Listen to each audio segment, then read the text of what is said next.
যদি জিতি তাহলে একা বাকি 299 জনকে দৌড়ের উপরে রাখবো। এইবার আমি শরীফ ওসমান হাদির প্রসঙ্গে আসতে চাই। শরীফ ওসমান হাদি যতগুলি বক্তৃতা দিয়েছে আপনি দেখবেন, সেখানে সে কি বলেছিল?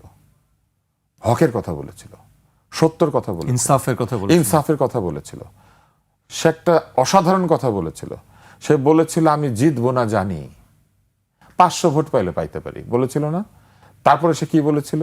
বলেছিল তবু আমি ঠিক কাজটা করার জন্য দাঁড়িয়েছি, হেরে গেলে হেরে যাব, কিন্তু আমি তো দাঁড়িয়েছি, আমি গণতন্ত্রের চাই, আমি গণতন্ত্র চাই, এটা সে বলেছিল। এটাও বলেছিল যদি জিতি তাহলে একা বাকি 299 জনকে দৌড়ের উপরে রাখবো।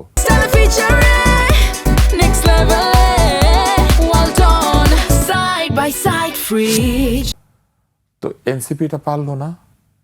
30 জনের জিতার দরকার আছে, একজন জিততো, একজন জিতে বলতো যে একা 299 জনকে দৌড়ের উপরে রাখবো।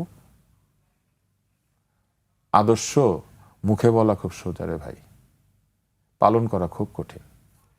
তুষার, যে কথাটা আমি বলতে যাচ্ছিলাম, যেটি নিয়ে বলছিলাম যে সঠিক পথে থাকুক, আমি সেই একটি উল্লেখ করতে চাই। সম্প্রতি গুলশানের এক ব্যবসায়ীর কাছে জুলাই আন্দোলনের মামলার ভয় দেখিয়ে প্রায় 2.5 কোটি টাকা হাতিয়ে নেয় এক সংঘবদ্ধ প্রতারক চক্র। এই চক্রের মূল নেতৃত্ব ছিল সামাজিক যোগাযোগ মাধ্যমে পরিচিত ভাইরাল জুলাই যোদ্ধা তাহরিমা। পুলিশের তদন্তে জানা গেছে চক্রটি ইতিমধ্যে প্রায় 50 কোটি টাকা ব্ল্যাকমেইলিং ও চাঁদাবাজির মাধ্যমে বিভিন্ন ভুক্তভোগীর কাছ থেকে হাতিয়ে নিয়েছে। গ্রেফতার তাহরিমা জান্নাত সুরভি নিজেকে 24-এর গণঅভ্যুত্থানের অংশগ্রহণকারী সমন্বয়ক হিসেবে পরিচয় দিতেন। শেষ করব, আপনি যদি বিষয়ে কিছু বলতে চান।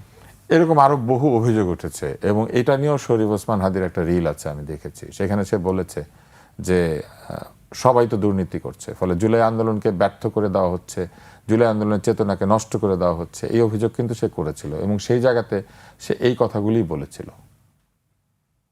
আমি তার আত্মার মাগফিরাত কামনা করি, কিন্তু এত সত্যি কথা বললে মনে হয় আসলে এই দেশে রাজনীতি করা কঠিন।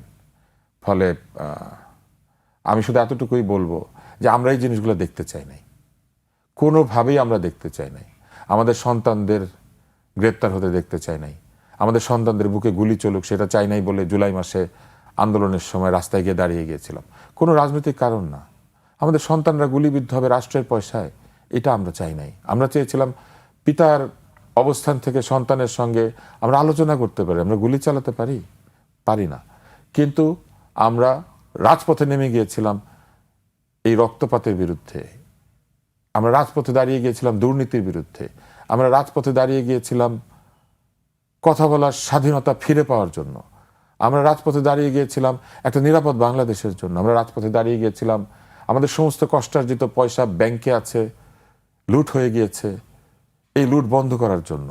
আমরা রাজপথে দাঁড়িয়েছিলাম চাটুকার তোষামোদ পরিবৃত এই অসহায় জনগণকে অন্ধকারে রেখে দেশ শাসনের যে নাটক, সেই নাটক বন্ধ করার জন্য।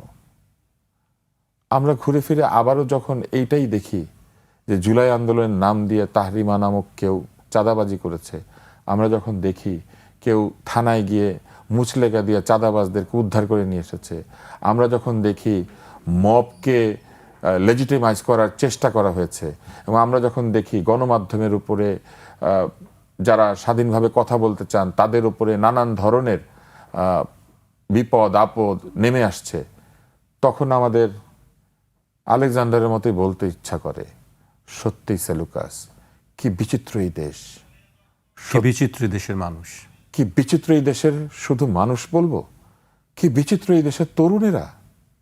যে দেশের তরুণেরা এরকম হয়ে যায়, সেই দেশের সামনে কি আসলেই আলো আছে? এটা কোন বাংলাদেশ? নিশ্চয়ই আমরা আশা নিয়ে বেঁচে থাকতে চাই, ইতিবাচকভাবেই দেখতে চাই আগামী দিনগুলো। আপনাকে অনেক ধন্যবাদ আমাদেরকে সময় দেওয়ার জন্য।